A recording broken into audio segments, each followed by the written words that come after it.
샬롬, 반갑습니다. 네, 반갑습니다. 제가 살던 미국 캘리포니아는 1년 12달 꽃이 핍니다. 뭐 길거리든 산이든 어딘 간에 꽃이 많이 핍니다. 자, 꽃이 너무 흔하다 보니까 꽃이 귀한 줄 몰라요. 귀한 줄 모릅니다. 그리고 또 물만 주면 꽃이 피는 줄로 생각을 해요. 물론 뭐 물을 제때 줘야 꽃이 피죠. 그러나 그보다 더 중요한 것은 얼마나 정성을 쏟느냐에 따라서 정말 아름다운 꽃이 필 수 있다, 그렇게 생각합니다. 그래서 저희 집에는 목회하는 동안에 누가 화분 선물을 해도 일주일 못 가요. 금방 죽어버려요. 관리를 제대로 안 해가지고 뭐 금방 죽어버리는데, 요즘에는 뭐 잘 키웁니다. 아주 뭐 죽지 않고 잘 키우는데, 그래서 이런 식기가 있잖아요. 그 서정주 시인의 그 식기인데, 한 송이 국화꽃을 피우기에 소쩍새는 그렇게도 우러나 보다. 자, 이런 서정주 시인의 식기처럼 요즘 많은 젊은이들이 사랑의 꽃을 피우기 위해서 얼마나 애를 씁니까? 참 때로는 뭐 묻기도 하고 울기도 하고 싸우기도 하고, 그러면서 아주 시련과 고난을 감내하면서 사랑을 키워나가는 그런 모습들을 우리가 흔히 볼 수 있습니다.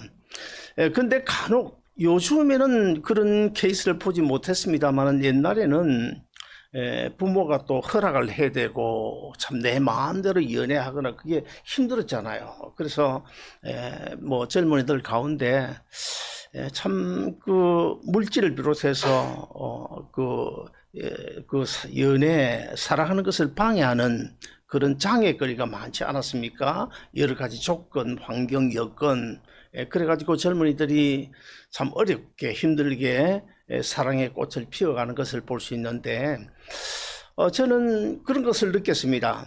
조금만 더 참고 기다리면 얼마든지 아름다운 사랑의 꽃을 피워갈 수가 있겠는데, 그 참지 못해요. 그러다 그냥 참지 못하고 인생을 아무렇게나 내동댕 쳐버리는 그런 경우가 옛날에는 들어 있었습니다. 자, 오늘 본문 이야기는 이 솔로몬과 술라미의 사랑을 통해서 우리 성도들이 어떻게 해야 주님과 아름다운 사랑의 꽃을 피울 수 있는지를 우리에게 가르쳐 주고 있습니다. 첫째는 사랑의 꽃을 피우기 위해서는 열정이 있어야 된다. 열정이 있어야 된다. 영국의 대문호죠, 셰익스피어가 남녀간의 사랑에 대해서 이런 말을 남겼습니다. 말리면 말릴수록 더 불타오르는 것이 사랑이고, 졸졸 흐르는 시냇물도 막으면 막을수록 더 거세게 흐른다. 솔로몬과 술라미의 경우를 살펴보면 정말 정열적입니다. 아주 못 말리는 사랑이다, 그렇게 표현할 수도 있습니다. 주위 환경과 여건에 결코 아랑곳하지 않죠. 그리고 그 어떤 장애물도 결코 두려워하지 않는 그런 모습을 우리에게 보여주고 있습니다. 옛날에 제가 한참 뭐 연애할 때, 참 오래된 이야기입니다만은, 근데 그 연애하는 그 시절에 제가 장티푸스에 걸려가지고 한 4, 5일 정도 병원에 입원을 한 적이 있습니다. 그래서 이제 요즘처럼 뭐 셀로폰이 있는 것도 아니고, 그래가지고 병원 침대에 들어 누워서 그런 상상을 해보는 거예요. 아, 지금쯤 버스를 탔겠구나. 지금은 버스에 내려서 지금 어디쯤 걸어오고 있겠구나. 그리고 오늘은 아마도 노란 원피스를 입었겠지. 이렇게 상상을 하면서 기다려 본 적이 있습니다. 그런데 뭐 세월이 흐르고 흘러 지금은 가면 가는갑다, 오면 오는갑다. 왜 웃습니까? 제가 그렇게 사는 줄로 여러분 알고 있죠? 네. 죄송합니다만은 우리는 아직도 알콩달콩 설레임 속에 살아가고 있습니다. 오늘 그 본문에 보시면 술람미가 사랑의 열병을 알아요. 저는 옛날 장티푸스로 그냥 병원에 들어 있었는데, 이 술람미는 사랑의 열병을 앓고 수넴의 그 집에 누워 있습니다. 누워서 신랑을 기다리는, 솔로몬을 기다리는 그런 모습이 오늘 본문에 기록되어 있는데요. 본문에 보시면 이 솔로몬이 산을 넘고 물을 건너 달려오고 있는 그런 모습을 상상을 하고 있습니다. 술람미는 이 솔로몬이 이 수넴 그 자기 동네, 자기 집 앞에까지 와서 창틈을 통해서 방 안방을 들여다보고 있는 이런 이런 모습을 상상을 하면서 오늘 본문에 기록이 되어 있는데, 같이 한번 읽어보실까요? 8절 9절입니다. 같이 읽습니다. 시작. 내 사랑하는 자의 목소리로구나. 보라, 그가 산에서 달리고 작은 산을 넘어오는구나. 내 사랑하는 자는 노루와도 같고 어린 사슴과도 같아서 우리 벽 뒤에 서서 창으로 들여다보며 창살 틈으로 엿보는구나. 창살 틈으로 엿보는구나. 이런 상상을 하고 지금 열병을 앓아 들어 누워 있습니다.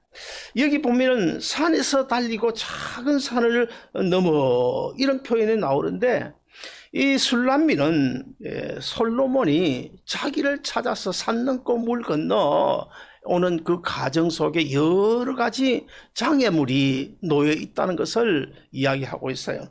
그렇습니다. 일국의 왕인 솔로몬이 사실 참 주위에 시선을 뿌리치고 별 참 볼 일 없다, 그렇게 표현할 수가 있을 정도의 그런 그 시골떡이 처녀 술람미가 살고 있는 그 레바논의 수넴까지 사실 찾아온다는 것은 체면상으로도 결코 쉬운 일은 아니죠.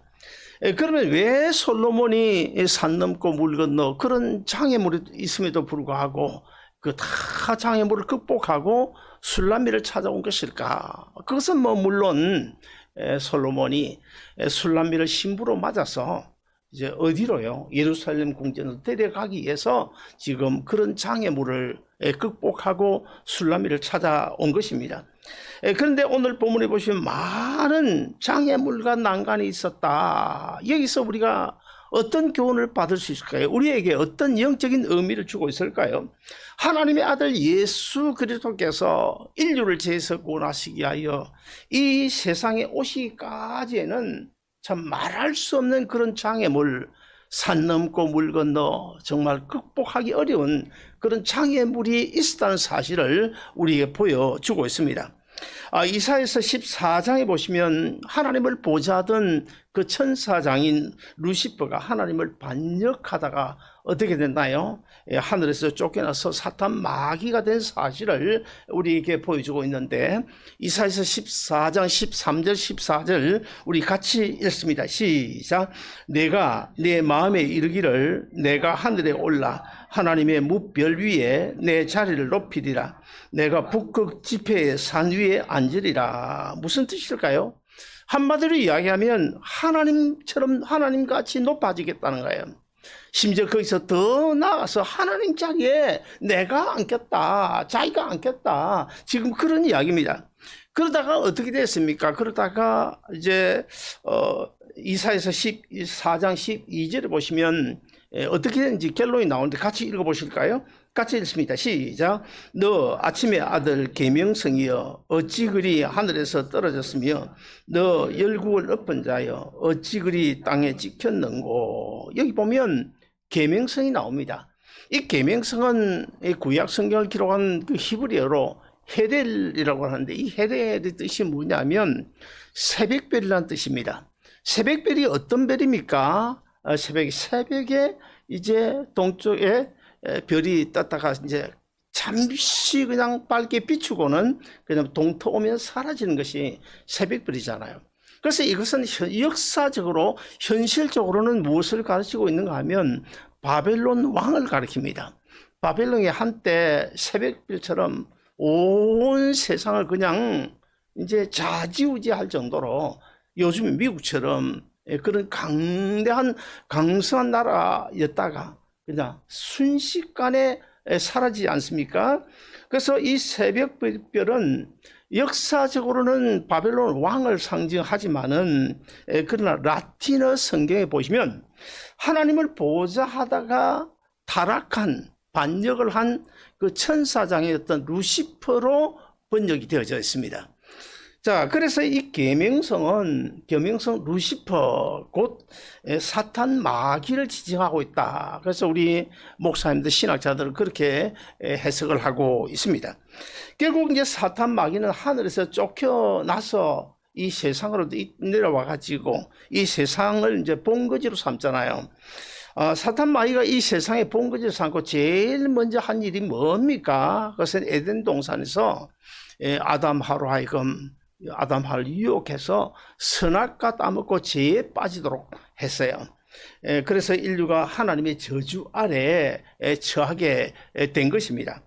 창세기 3장 15절을 보시면 하나님께서 이 사탄 마귀 곧 뱀을 저주하는 장면이 나오는데 우리 같이 한번 읽어보실까요? 창세기 3장 15절 같이 읽습니다. 시작. 내가 너로 여자의 원수가 되게 하고 후손도 여자의 후손과 원수가 되게 하리니 여자의 후손은 네 머리를 상하게 할 것이요 너는 그의 발꿈치를 상하게 할 것이니라. 자, 이 말씀은 분명 하나님이 뱀과 사탄을 저주하는 말씀입니다. 그런데 분명 이 저주의 말씀임에도 불구하고 이 말씀 안에는요 너무나 중요한 구원의 메시지가 숨겨져 있습니다. 여자의 후손 곧 예수 그리스도를 통해 죄에 빠진 모든 인류를 구원하시겠다는 최초의 하나님의 언약, 하나님의 약속이 거기에 숨겨져 있어요. 그래서 이 창세기 3장 15절을 가리켜서 최초의 복음이다. 그래서 원시 복음이다. 신학적인 용어로 그렇게 말합니다.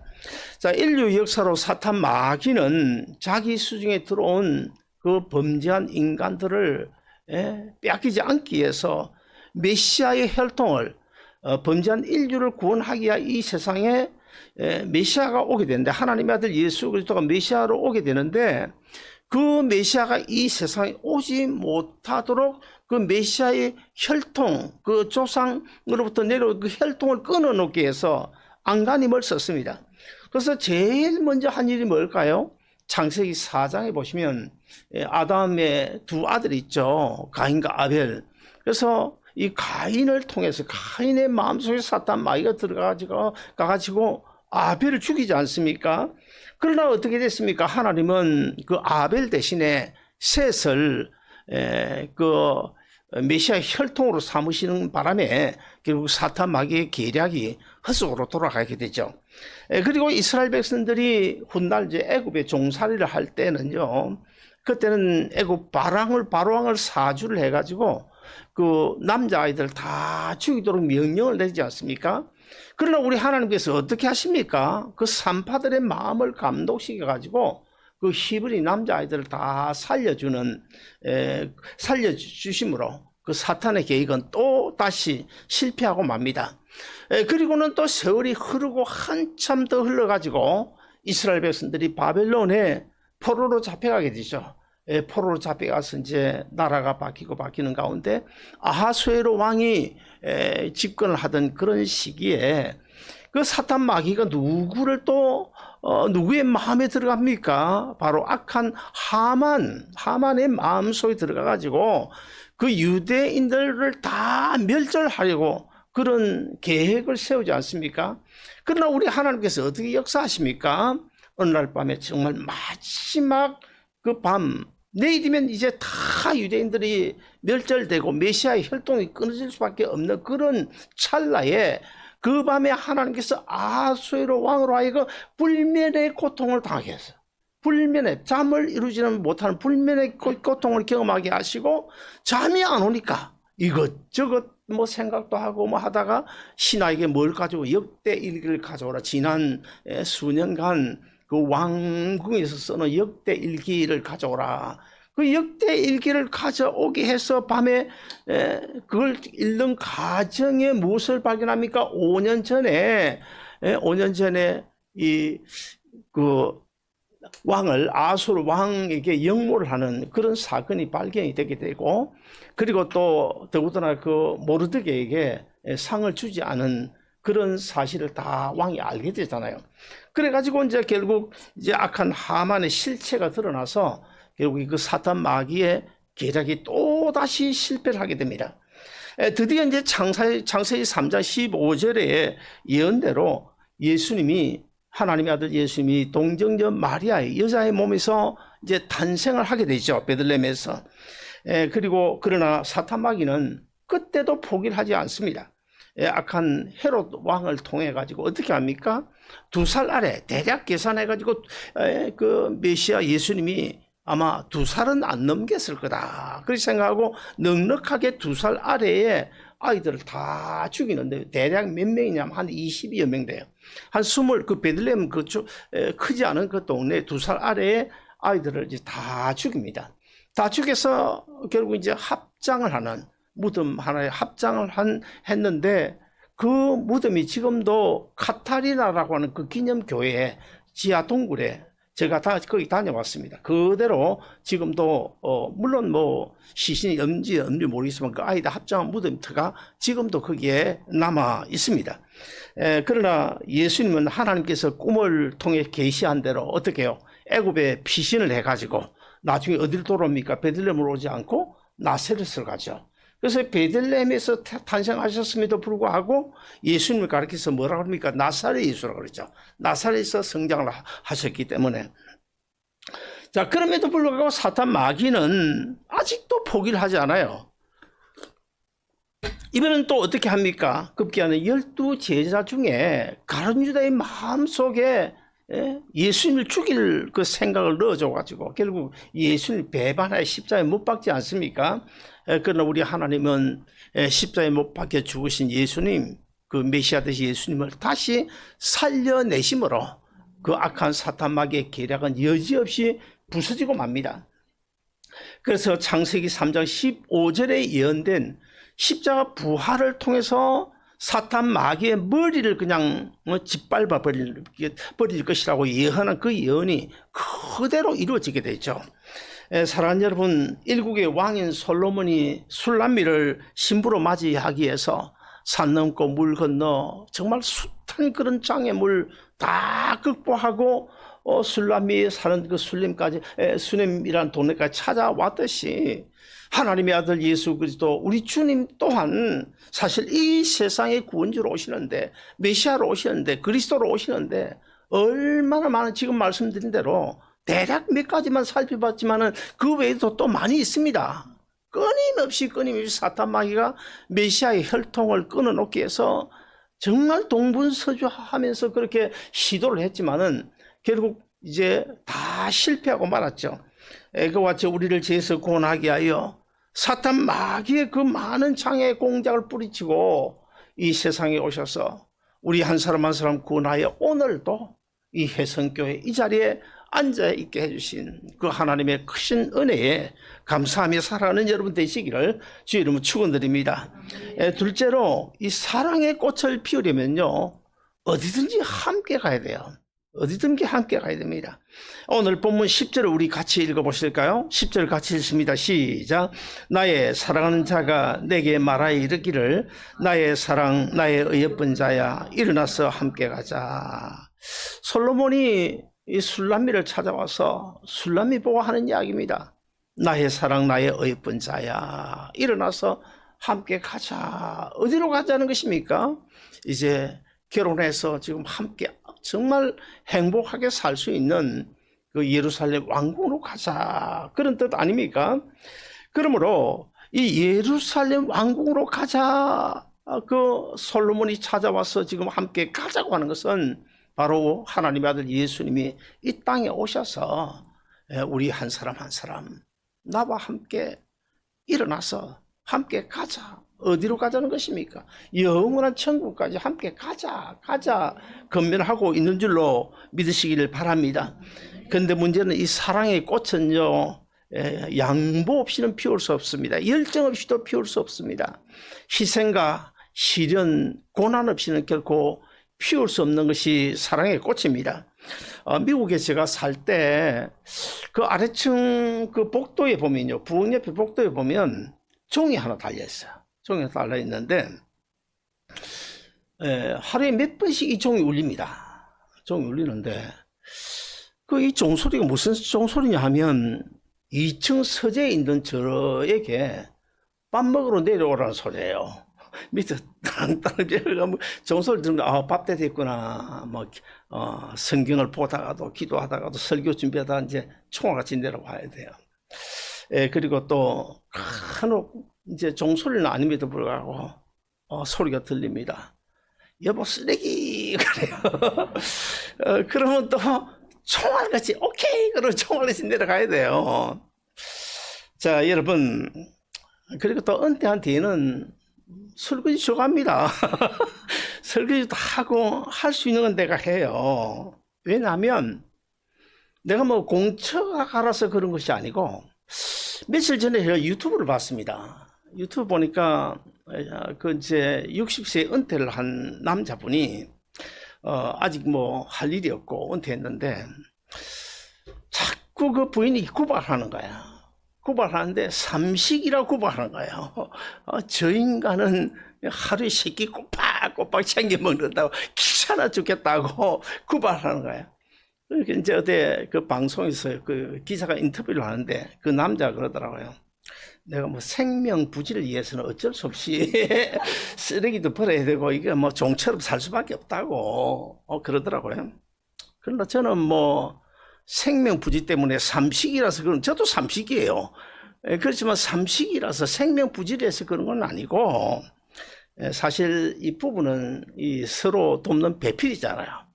서로 돕는 배필로서 언제일지는 모르지만 우리 주님께서 오실 때 우리가 다 주님 앞에 가야 되는데 결국에는 뭐 천국에 같이 가야 안 되겠어요?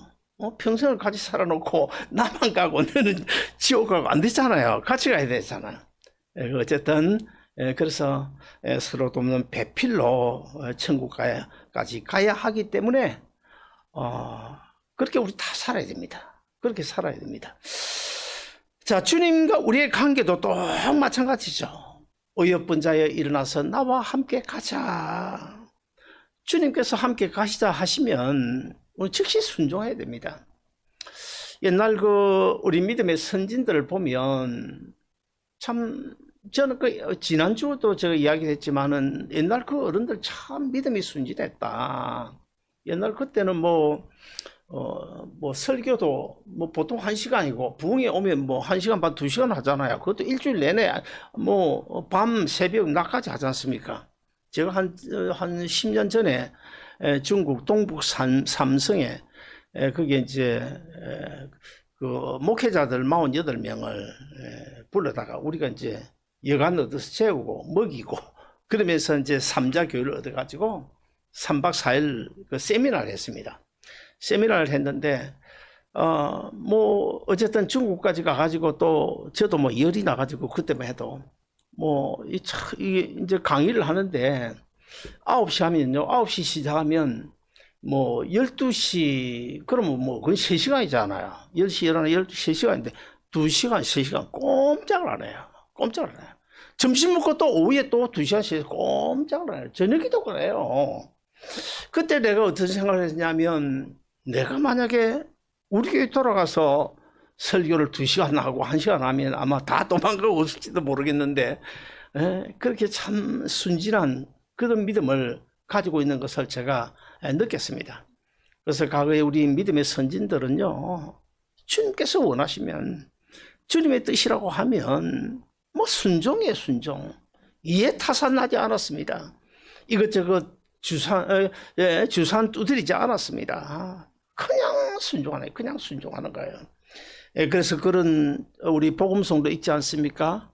물 속에라도 들어가고 불 속에라도 들어가고.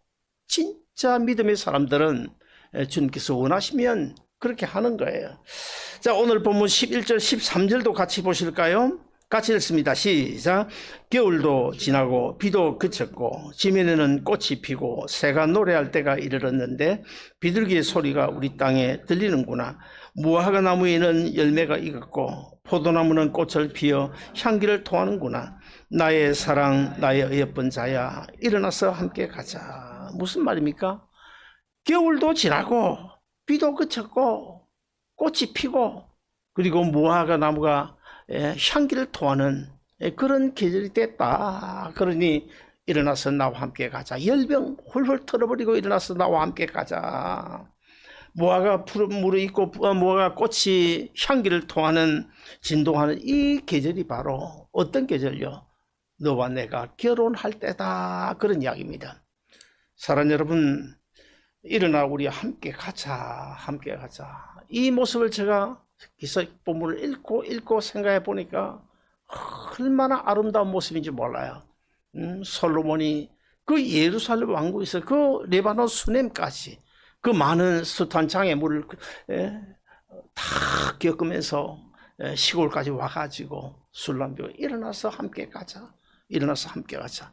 바로 우리 주님이 그런 모습으로 우리를 찾아오신 것이 아닌가. 지금도 우리 주님은 우리 한 사람 한 사람에게 그렇게 건면하고 있는 거 아닌가. 얼마나 참 아름다운 모습인지 모릅니다. 여기서 말하는 결혼할 때 영적인 의미가 뭘까요? 구원의 때를 의미합니다. 구원의 때. 그래서 고린도후서 6장 2절에 보시면 사도 바울이 뭐라고 말합니까? 지금 구원될 때가 됐는데 머뭇거리지 말아라. 머뭇거리지 말고 빨리 주님 십자가 밑에 나오라고 그렇게 고린도후서 6장 2절에 말씀하고 있는데, 보라 지금은 은혜 받을 만한 때요, 보라 지금은 구원의 날이로다. 오늘날 많은 사람들이 구원의 초청을 거절합니다. 오히려 교회에 있는 사람들도 다 떠나요. 심지어는 모태신앙도 떠난다. 그런 유튜브도 나오더라고요.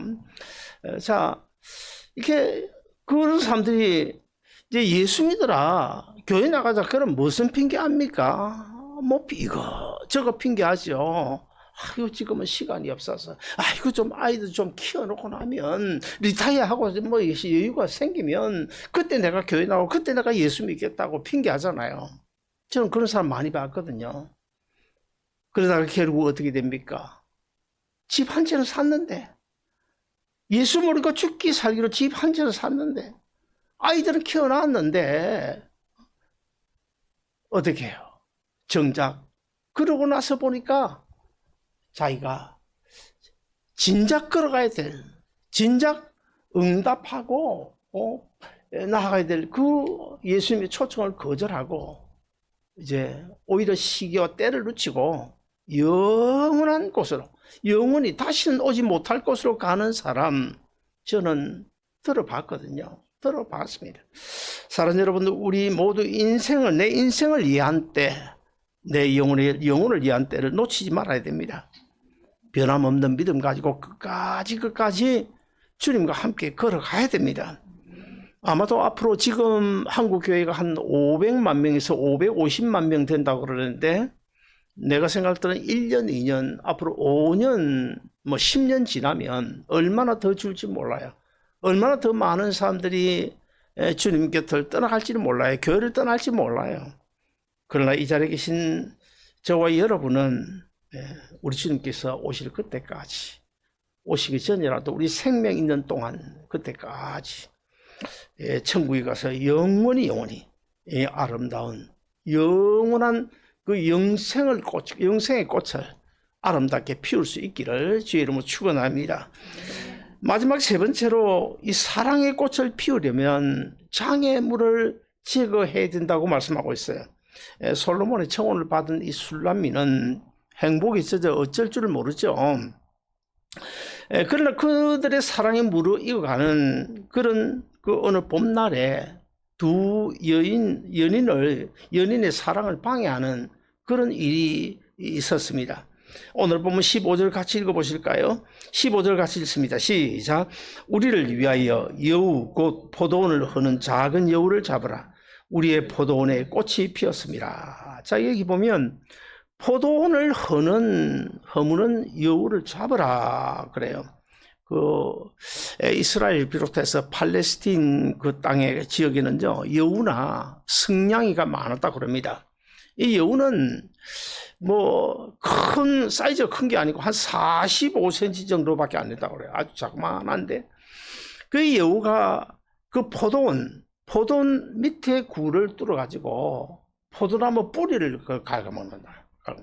그래서 이제 그대로 여우를 잡지 않냐고 내버려 두면 결국 포도는 완전히 망가뜨린다 그럽니다. 자, 여기 이 포도원은 천국의 모형인 교회를 상징하고 있습니다. 솔로몬과 술라미의 사랑의 장인 이 포도원을 허무는 작은 여우, 그 여우가 뭡니까? 결국 사탄 마귀죠. 그 사탄 마귀는 오늘도 주님의 몸인 하나님의 교회를 허물기 위해서 정말 동분서주하고 있습니다. 메시아의 활동을 끊어놓지 못했기 때문에 포기할 만도 한데 포기하지 않냐고 지금은 주님의 몸인 교회를 허무는 그런 일을 사탄 마귀가 지금 끊임없이 시도하고 있습니다. 교회를 허무는 여우를 우리는 잡아야 됩니다. 물리쳐야 됩니다.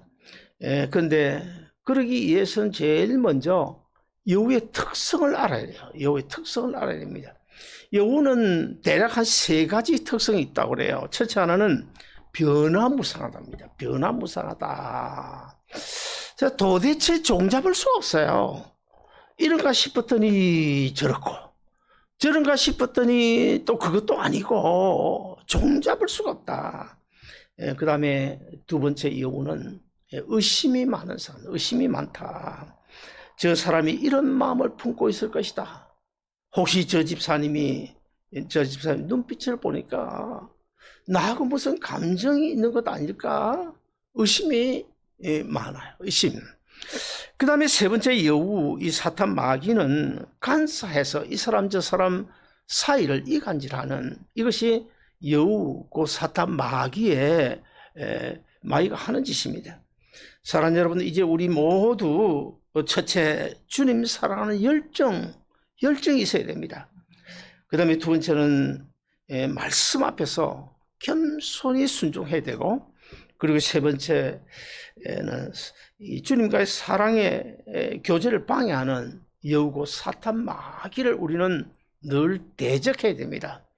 대적하고, 그래서 주님과의 사랑의 꽃이 아름답게 필 수 있는, 아름답게 피어가는 우리 모두 다 되시기를 주의 이름으로 축원드립니다.